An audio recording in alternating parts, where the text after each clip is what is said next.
Mathematics classes में आप सभी विद्यार्थियों का एक बार फिर से स्वागत। आज रक्षाबंधन भी है, रक्षाबंधन की ढेर सारी शुभकामनाएं। आज वीडियो बना रहा हूं मैं 10th क्लास के बच्चों के लिए। एक बोर्ड मॉडल प्रश्न में आपका स्वागत है। प्रश्न है, एक वृत्त के केंद्र से किसी चाप कर्ण पर खींचा गया लंब चाप कर्ण के आधे से 1 सेंटीमीटर कम है। यदि वृत्त का अर्धव्यास 5 सेंटीमीटर हो तो उस चाप कर्ण की लंबाई ज्ञात करना है। चाप कर्ण, ठीक है बच्चों, चाप कर्ण का लंबाई ज्ञात करना, जिसको जीवा भी कहा जाता है। सबसे पहले एक फिगर हम ड्रॉ करेंगे। ये रहा आपका वृत्त, ठीक है बच्चों, ये वृत्त रहा, ये वृत्त हो गया। इसके केंद्र की बात हो रही है तो ये लो केंद्र भी हो गया। किसी चाप कर्ण पर अब हम कोई चाप कर्ण इस पे खींचते हैं। मान लीजिए इसका नाम बच्चों ए बी हम रख देते हैं, ठीक है। चाप कर्ण पर खींचा गया लंब की बात हो रही है केंद्र से, तो चलो केंद्र से लंब खींच दिया। ये केंद्र ओ था, यहाँ लंब खींच दिए ओ एम, ठीक है। कुछ नाम रख देते हैं लंब का ओ एम। चाप कर्ण पर लंब मैंने खींच दिया।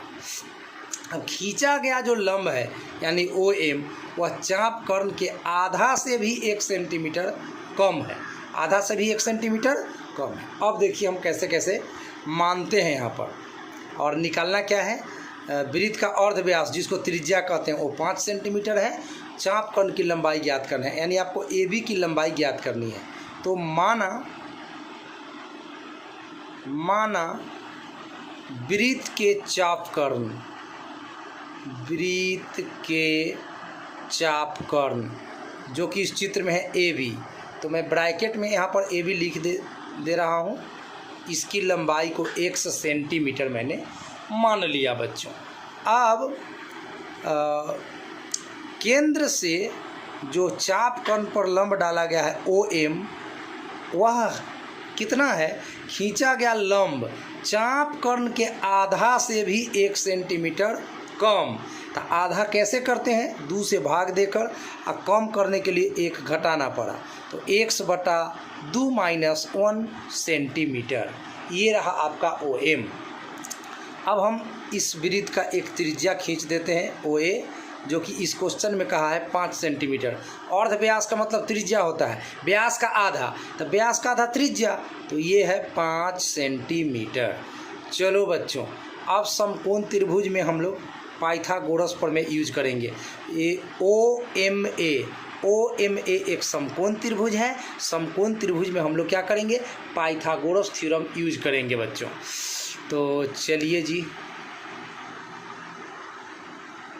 आप जरा सोचिए कि ए से लेकर बी तक आपका x है, तो ए से लेकर m तक क्या होना चाहिए, तो x का आधा, यानी कि 1/2 सेंटीमीटर। अब हम समकोण त्रिभुज ओ एम ए में चलेंगे।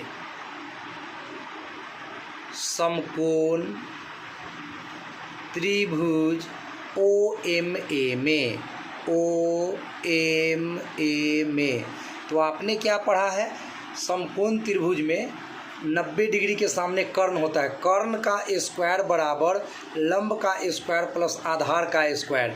ये सूत्र तो आप जरूर सुना ही होगा। तो मैं लिखता हूँ, कर्ण का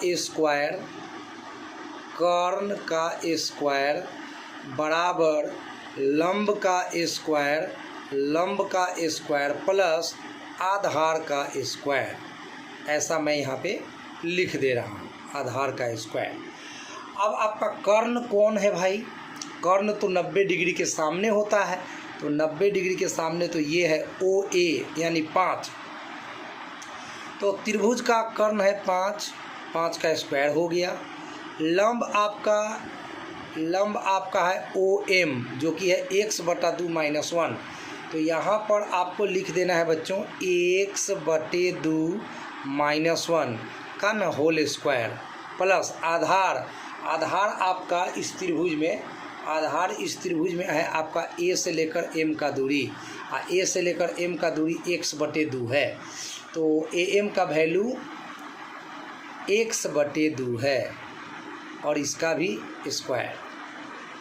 बस अब यहाँ से अगर आपका कैलकुलेशन अच्छा है तो आप खुद भी सोल्व करके एक्स का मान निकाल सकते हैं, बट हम यहाँ पूरा सॉल्व करके आपको आंसर तक दिखाने वाले हैं।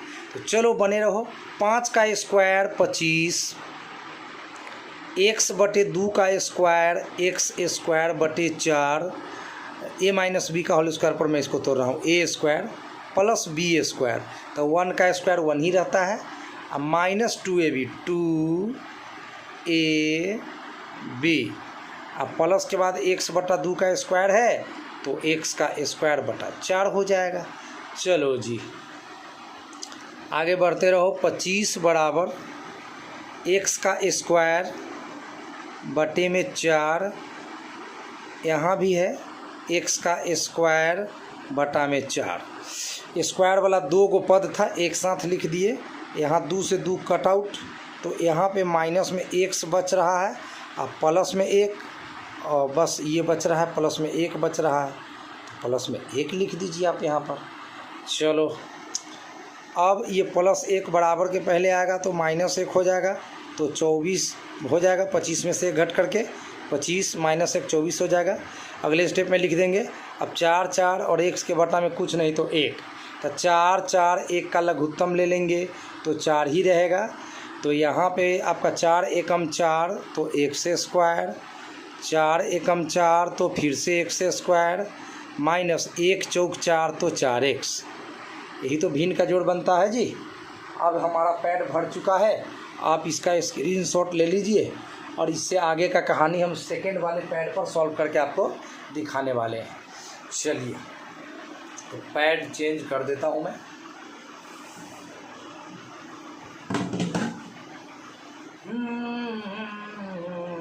पच्चीस माइनस 1 तो आपको मिल जाएगा बच्चों 25 माइनस 1 24 एंड इक्वल टू आपका x square plus x square मिलकर 2 गो एक्स स्क्वायर हो जाएगा एंड माइनस में 4x अपने जगह पर रहेगा एंड बाटा के नीचे एलसीएम वाला 4 था है।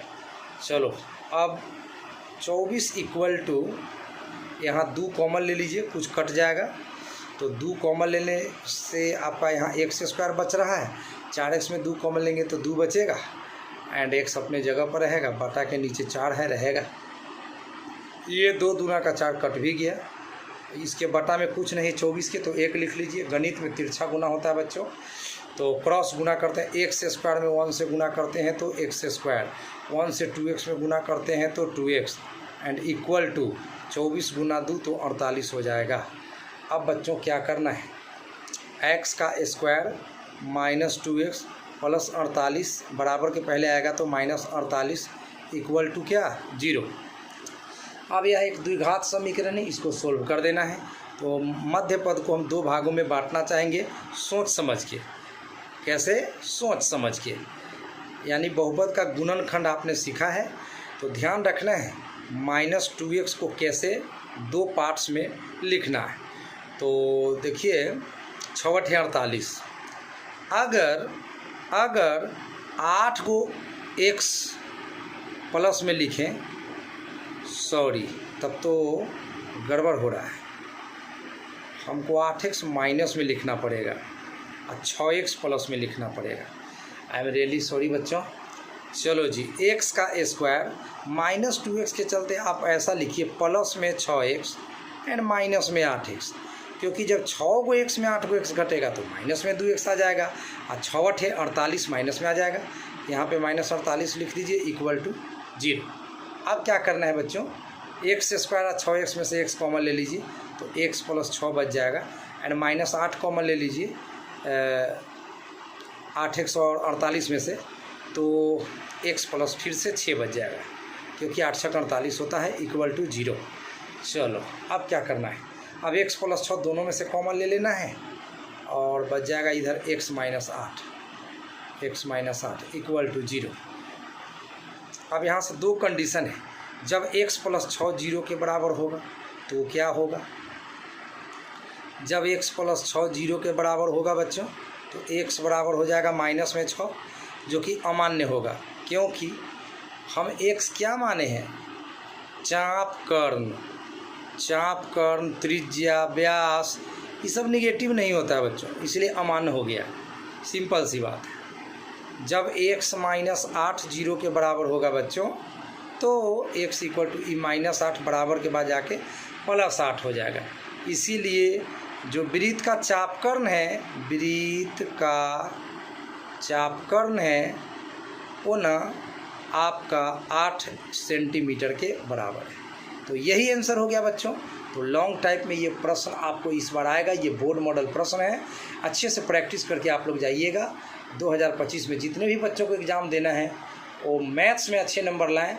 और हम इसी तरह का उपयोगी वीडियो अपने चैनल पर हमेशा अपलोड करते रहते हैं। सिर्फ चुनिंदे और बोर्ड मॉडल प्रश्न ही डालते हैं, ताकि बच्चे उसको तैयारी करके ज़्यादा से ज़्यादा नंबर लाएं और ज़िंदगी में सफल हो जाए। Thank you so much.